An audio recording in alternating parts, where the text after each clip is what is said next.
This Torah class is brought to you by TorahAnytime.com. Okay, Agun Erev Shabbos Havoisai. As we prepare for Purim, Haba Aleinu L'Toiva, Agun Chodesh, Shenichnas Adar, Marvin B'Simcha. Well, Megillah Esther, it came time for the turn of Esther Hamalka. She wasn't yet a Malka, destined to be the Malka Ovadia, Torah Esther, Bas Avichayil, Doid Mordechai. Interesting, the Vilna Gaon points out that by all the other women, Ovagia Toyer Nara v'Nara Lavoy Melech HaChashverosh. By all the other ladies, they were clamoring, they were jumping, they wanted to win the contest. They wanted the rights to live with Achashverosh. But when it came to Esther's turn, Ovagia Toyer Esther Masavichayo died Munach. She had no interest in going. She was schlepping along. So, Asher Lokach Levas, Loivik Shah Davar, Kiyamas Asher, Yoimar, hey guys, just Hamal Shem Hashem. Ba'atihi Esther, Noiseis Chein, B'yeineh, Korayeha. Esther found favor in the eyes of all who saw her. By the way, the Sifrei Chassidos say that there's a certain charm that Esther has with every Jew. Even if we're not familiar with other psukim, but the psukim in Esther are so beloved by every Jew, are so dear to us, so charming in our eyes. Fatihi Esther noises chein be'enei kol rayeha. Esther has a certain chein in all who learn her. Well, but the Gemara says this means something else entirely. Says the Gemara, Masechta Megillah, Vatihi Esther noises chein, Amar Rabbi Lazar, Melamed shel chol echad v'echad nidmas aloi keumasai. Rabbi Lazar says we see from here that for each and every one, she appeared like a member of their own people. So a Japanese man saw her. She looked Japanese. A Russian. She looked Russian. French. She looked French. Every nationality thought she was one of theirs. Obviously, it's a miracle. A Kushi, you can't have a Kushi and an American think that she's one of theirs. No, she was Ashkenazi, Sephardi, everything you want. Question is, this was an obvious miracle. Why did the Rebbeinu Shalom make this miracle? I could understand that Esther should find favor in the eyes of Achashverosh. Why would Hashem make her find favor in the eyes of anybody who looked at her? For what reason? Well, Rabbi Ovadia Yosef, in his commentary on the Megillah, Atera Zav, this is brought in the Chazon Ovadia, he brings down this question. This is the question of the Ben Yehoyada, and he brings the answer of the Sefer Binyan Ariel. And the Binyan Ariel says, the Go'onis Dikateretz. We know by Achashverosh's party, why was Vashti hung? The answer is, she wasn't. She was hanged. A person is not hung. Vashti was hanged. Why was she killed? The answer is because a fight broke out. The Japanese said the Japanese ladies they're the most beautiful, and the Italians said the Italian ladies are the most beautiful, and the African Americans said no, it's one of ours. And Achashverosh said, really? The Kli that I use, she's the most beautiful. You want to see her? And they said, yeah, provided that you meet our conditions. And Vashti had to come out Aruma, and that's why she was killed. Now that Esther is going to be the queen, maybe another fight will break out. The Japanese will say the Japanese women are more beautiful, and the Persians are the Persian. So in order to avoid such a situation, maybe Achashverosh is going to say, my wife's the most beautiful, and they're going to tell him, really? Let's try and see again, like we saw the first time. So this way, Hashem made Esther beautiful in the eyes of anyone who saw her, so nobody could dispute, and that we wouldn't have a situation like what happened with Vashti, where people are going to claim, what do you mean, one of ours is more beautiful? And the Italians are going to say, why did you pick an Italian wife? Because the Italians thought she did pick an Italian wife. That's the reason for the miracle. So that what happened with Vashti will not happen again with Esther. However, Chassam Sofer says also a brilliant answer to this question. Why did Hashem make this miracle that Esther should look like the nationality of every nation? Some sort of has the following question. Haman sees that the new queen is Esther. He hates Jews.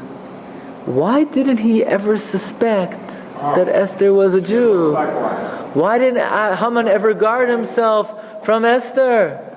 Why didn't that happen?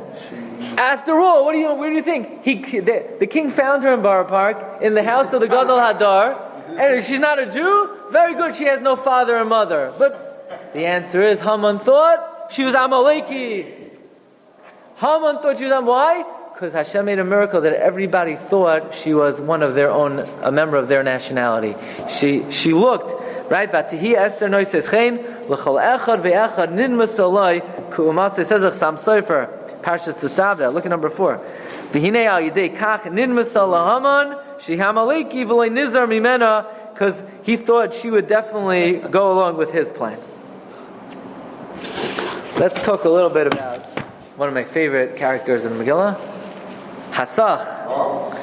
Vatikra Esther lahasach. Misori say Amach Hashem milofaneh v'atitzaveh Mordechai. She calls Hasach. Who's Hasach? Vatikra Esther lahasach. Amar Rav. Rav's opinion is Hasach is Daniel. V'lama nikra shmai Hasach shechatchuhu migdulasai. He was cut off from his greatness. What greatness? I always understood he used to be the minister of Nebuchadnezzar, and he lost the job. He went down. He wasn't powerful anymore. Asked Rav Meir Simcha Midvinsk, who cares? The Megillah HaKadosha, the Holy Megillah, which every word of the Megillah was written to enhance the miracle of Purim. Why would the Megillah feel necessary to call Daniel Hasach? Call him Daniel! I think Daniel's a nice name. I don't know. I think it's a good name. So why wouldn't it just call him Daniel? Why call Hasach? Because he lost his Gedula from Nebuchadnezzar. Who cares? So Meshech Chochmah says, beautiful pshat. What was the greatness of Daniel? That he served Nebuchadnezzar? The greatness of Daniel, what was the godless of Daniel? The Navi tells us that he risked his life to daven b'tzibur. That he risked his life to daven 3 times a day. Even though it was only a mitzvah d'Rabbanan, Daniel risked his life. He was thrown into the lion's den to daven. But in those 3 days, when all of Klal Yisrael were davening and crying out to Hashem, big deal, Daniel. Every Jew's doing it. So his stature went down. His stature went down because the Mesiras Nefesh that Daniel had for Tefillah, through the Purim story, every Jew reached that madrega of Mesiras Nefesh for Tefillah. That's the deeper meaning of Hasach, that he was cut off from his greatness. Why? Because used to be relative to Klal Yisrael he was great. And now, Klal Yisrael elevated themselves and they were Mesiras Nefesh for Tefillah. Okay, so look at number 7. Hakavana, ki gedulasai eitzel shloimei emunei beis Yisrael. The greatness of Daniel to the believing Jews, because he gave himself over for death, to daven 3 times a day, to be thrown into a lion's den. However, but now that all the people aroused themselves for tshuva, and after they said, V'daseim shoynois, that in fact, Daniel wasn't the only one who kept Pasakum, but Klal Yisrael were Meiser Nefesh for all the Drabanans, and they fasted 3 days and they learned Torah. So now, all of Klal Yisrael reached the madrega of the godless of Daniel, and his Gedula was Nechtach. Okay, let's move on. So, Esther comes to the king, and Esther says to Mordechai, can't go. I haven't been called in 30 days. Let me wait until I'm called. You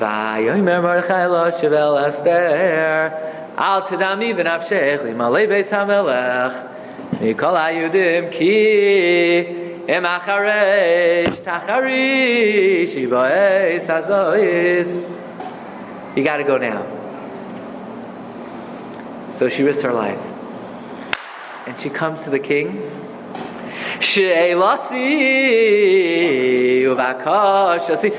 like with that niggin, you expect her to get down on her hands and knees and beg, save my people! What does she say? You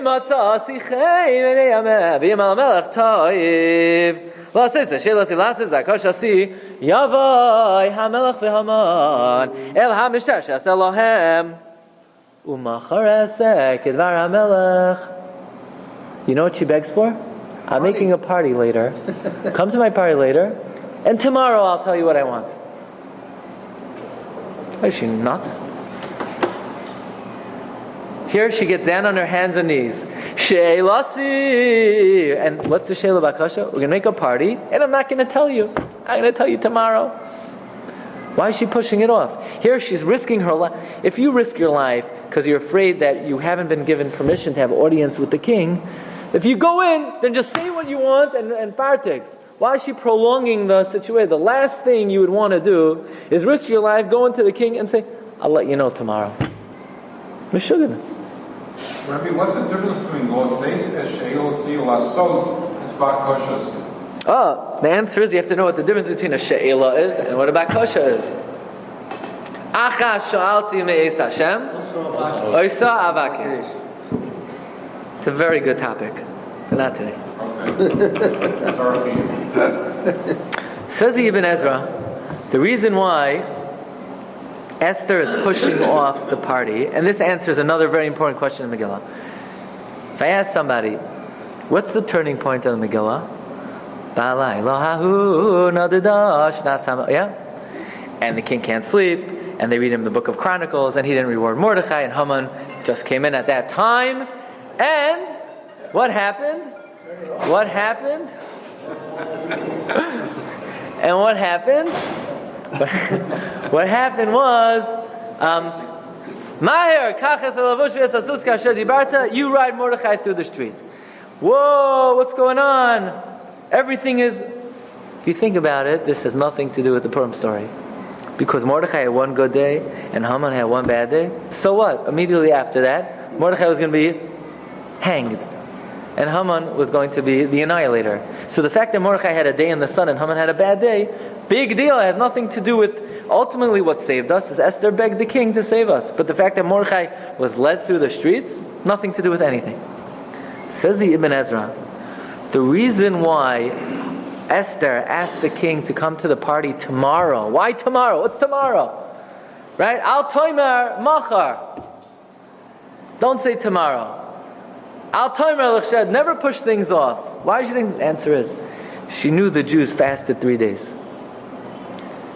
She's waiting. Nu shamayim. Was anything pile in shamayim? Did we accomplish anything? She was looking for a simon. She didn't see anything change after the 3-day fast. She goes to the king, but it doesn't seem that Shemayim is recognizing the accomplishment of Klal Yisrael yet. So he says, you know what? Let's do this tomorrow. Maybe tomorrow a simon min Shemayim will come, and tomorrow will be a better time. But the first day, she didn't think it would be an opportune time. Look at number 9. Ibn Ezra says, Sha'imar machar esa sha'imar she'ilasi l'fi daiti. The reason why she didn't want to speak on the first day, she did not see any sign that God renewed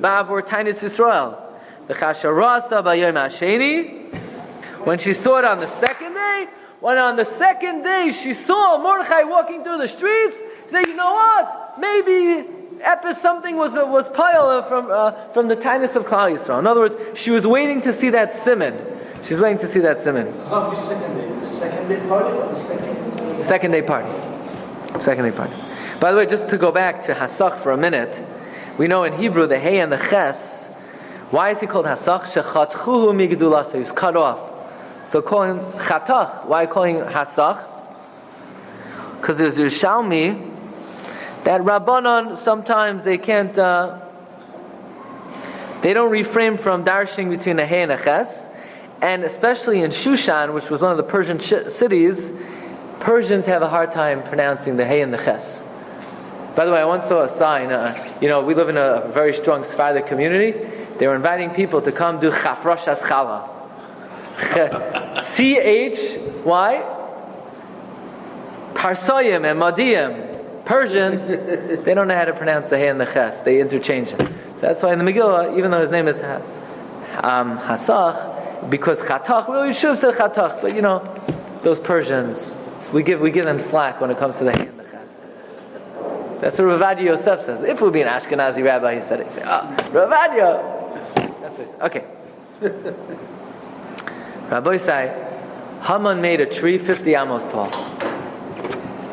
Why 50 amos tall? Well, he wanted everyone to see Mordechai hanging. But ultimately, Chazal say, Al ha'etz asher heichin loy, on the tree that he prepared for him, vidarshin loy heichin. He was really preparing it for himself. So that means, let's try to think. Haman was preparing a 50 amma tree for himself.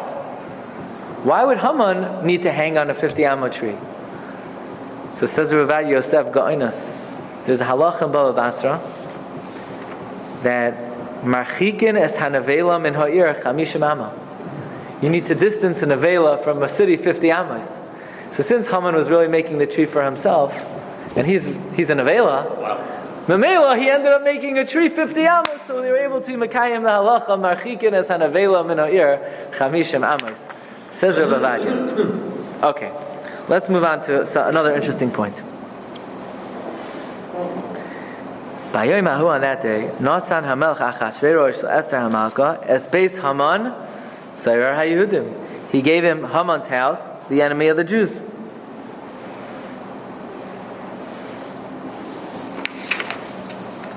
I have a question. How could Esther and Mordechai live in Haman's house? 3 times in the Megillah it says, Uvabiza lo shachu es yadam. They didn't take the spoils because it belonged to Amalek. Right? Timcha es Amalek. You're not to take the possessions of Amalek. How could Mordechai and Esther take Haman's house? Eminent domain. How do you take the possession of Amalek? And they didn't take anything else from not the 500 people they killed in Shushan Abira, not the 300 people they killed in Shushan. They didn't take any of the Amalek in possession except for the house of Haman. Belongs to Achashverosh. Eminent domain. He gave it to him. Because I'm not saying he took him, it just says... Hefker based in Hefker. What's going on here? Says Rabbi Ovadia Yosef. He asked, since Klal Yisrael was commanded to wipe out the memory of Amalek, Mishar, Ad Seh, Ad Gamal, Ad Chamar. Why? Because we don't want somebody to say, this Gamal belonged to an Amaleki. It would remind people of the memory of Amalek. So how could they take the Beis Haman? Says Rabbi Ovadia Yosef, and he says he found the same idea in the Hagois of Rabbi Yerucham Fishel Perla on the Sefer HaMitzvahs of Rabbi Sadia Gaon. You don't have that. I'm not sure how often you learn that. The Hagois of Rabbi Yerucham Fishel Perla on Rabbi Sadia Gaon. He says the following halacha. The Gemara says in Masechta Sanhedrin, Daf Mem Ches Amud Beis, that anybody who is killed by the king owns his possessions. That means after Achashverosh killed Haman, who owns Haman's house? Achashverosh. And he gave it to Esther. So what? But it's still Haman's. No, Rabbi Ovadia says it's analogous to the following. We were told, don't distress Mayav. Right? We weren't allowed to take their land. We weren't allowed to take their possessions because it belonged to the Bnei Lot. But ultimately we did take it. So the answer is how? Sichon came, conquered Moav, Tiaru Sichon es Moav. When Sichon conquered Moav, then they purified that land that we could take it from them. So once Sichon fought them and conquered them, Klal Yisrael then returned to conquer the land of Sichon. So it comes out that the Eretz Ammon Umoav was Nitar. So too the house of Haman was purified by Achashverosh. Here, Rabbi Say, let's take a look in number 16. Vayishlach Sfarim al kol hayudim el shavav yasumei medina malchus Achashverosh divrei shalom ve'emes. By the way, I'll ask you a stira. In the Navi Zechariah, it says Saim haravi, saim hachamishi, saim hashvi, saim ha'asiri, yeh lebeis Yehuda, l'sasayin u'lesimcha l'mayadim tavim, v'ha'emes, v'ha'shalom ehavu. Truth and peace will embrace, which by the way was the signature of Reb Shamshon Fal Hirsch. First emes, and then shalom. And in this pasuk it says, divrei shalom, ve'emes, the other way around. That's just for you to think about. Homework. Then the next pasuk says, L'kayim esimei ha'purim ha'ela bezmaneim, kasher kiyam aleim Mardechai ha'yehudi v'eserma. Does anybody know what we learn out from the pasuk bezmaneim? Good. The Gemara Megillah says Daf Beis Amud Aleph, Zmaneim Zmanim Harbe. That we learn out that not only do you lay in the Megillah on Yud Aleph, Yud Dalet Tesvav. By the way, Yud Dalet and Tesvav are marumas in the pasuk. Ki Yad al Kes Ka. Yad is Yud Dalet, Ka is Tesvav. Ki Yad al Kes Ka. But Zmaneim, it's 15. Oh, Yud Ka. Yeah. So Yud Dalet Tesvav. So, how do we know you can lay it on your Aleph Yud Beis? Gimel Zmaneim Zmanim Harbe. I have a kasha for you. Now, this is the Ramban's kasha in the very beginning of Masechta Megillah on Daf Beis. You know, in Klal Yisrael, we like to keep uniformity. That's why in Chol Hamoed, either you daven at a tefillin minyan, you daven at a not tefillin minyan. But it's not right to have people wearing tefillin together with people not wearing tefillin. It's actually, according to many places, it's a d'oraisa. What is it called? Loy tiskoidedu. Don't. Actually, we learn three things from the pasuk of Loy tiskoidedu. You can't cut yourself for a mace. You can't make agudos. How in the world could they establish Purim? 5 different days? Some people, when do you keep Purim? I keep it on the 12th. When do you keep it? I keep it on the 15th. When do you, the 14th? I mean, what, this like flies in the face of the whole concept of Leit Tiskoidedu, keeping uniformity. When it comes to Purim, we don't care. Some people do it, you do it this way, I do it that way. Why were they not afraid of Leit Tiskoidedu when it comes to Purim? Well, the Meshech Chochmah says, very beautiful thought. Darshu Chazal, Zmanoi Shalzeh, like his Zmanoi Shalzeh. Uzmanim Harbe Tiknu Lahem, Yud Aleph, Yud Beis, Yud Gimel, Lakfar. In Yevamos, in the first parak, Rish Lakish asked the question. It says, and the Ritva says like this. When is there an Isra of Leit Tiskoidedu? Davka Kagoin Saras Habas. Right? If one's daughter falls to them in Yibum, you don't do Yibum obviously on your daughter. What about if your brother had 2 wives? Your daughter and another co-wife. Not only do you not do Yibum to the wife, not only do you not do Yibum to your daughter, you don't do Yibum to the co-wife either. That's the opinion of Beis Hillel. We learned that out from Litzrar. However, Beis Shammai says, Tsar Sabas is mutter. In fact, not only is it mutter, you're chayiv to do Yibum to Tsar Sabas, they still have Paitrim. So that means, that's an example of Leit Tiskoidedu. Al Tsaras Habas of Beis Shammai, Beis Hillel would say her child is a mamzer. And Beis Shammai would say about Beis Hillel, she's zakuk liibum. So that's Leit Tiskoidedu. But in this situation, by Megillah, everybody would agree. Villagers all need to read it earlier, and the Bnei Krachim on the 15th, and the Bnei Yos on the 14th. What's the Nakuda of the Svara? In other words, when do we apply Leit Tiskoidedu, when do we not? We apply Leit Tiskoidedu if I say you're wrong, and you say I'm wrong. If I say you should not be wearing tefillin, and you say I should be wearing tefillin, then we might talk about it, and we might punch each other in the face. But if I agree that you're a walled city dweller and you need to lay in it on the 15th, and I'm an open city dweller, I need to lay in on the 14th, and you're a villager and you do it, then there's not going to come to machlokes. Why? Because we all agree. Says the Meshech Chochmah, the concept of Leit Tiskoidedu is avoiding machlokes. We don't want there to be dispute and there be 2 Torahs. This is the meaning of the pasuk. Look back at number 16. Vayishla Sfarim Akoyedim El Shavav Yisrameya Medina Malchus Achashverosh Divrei Shalom.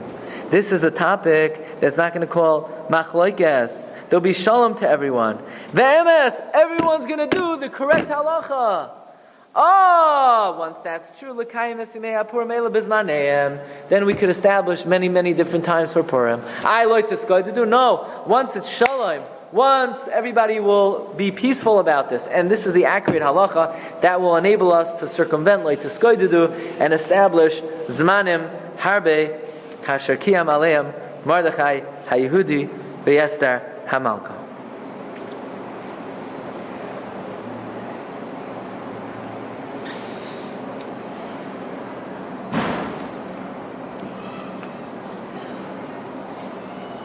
I'll tell you one last thing in the Masechta Megillah.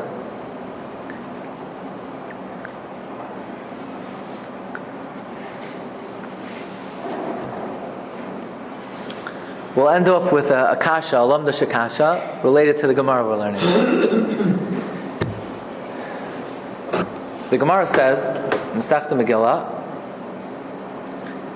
that Rebbe wanted to be Oiker Tisha B'Av.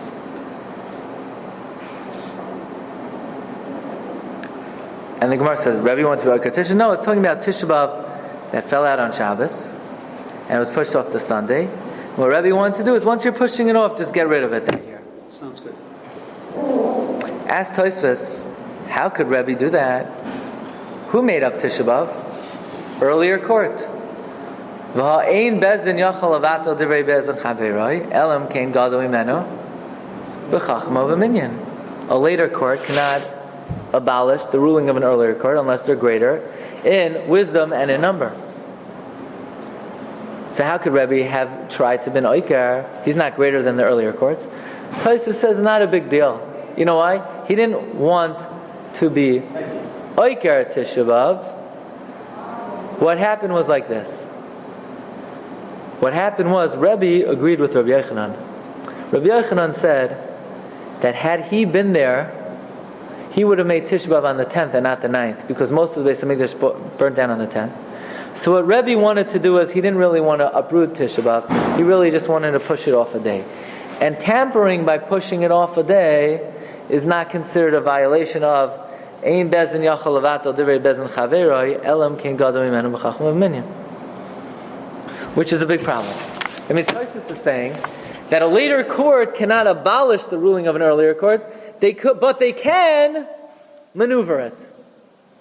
The Gemara in Daf Beis Amud Aleph in Masechta Megillah says, who established the 11th, 12th, and 13th? It had to have been the original Anshe Knesset HaGdolah, because if it was by a later court, how could a later court be Oiker what an earlier court decided? But ein bezdin yachal avato divrei bezdin chaveroi elam kein gadol imeno b'chachma v'minyan. So how could a later court tamper with the ruling of an earlier court? Wait a second, but Tosfos said that's only a problem when you uproot it entirely. But here they're not uprooting the 14th and the 15th. They're merely advancing it to 11, 12, and 13. And Tosfos says that to merely advance or to change the date, that a later court could do even if they're not greater. So I'll let you think about that over Shabbos. I wish everyone Agun Chodesh, Agun Shabbos, and we'll see you Mirz Hashem next week. You've just experienced another Torah class brought to you by TorahAnytime.com.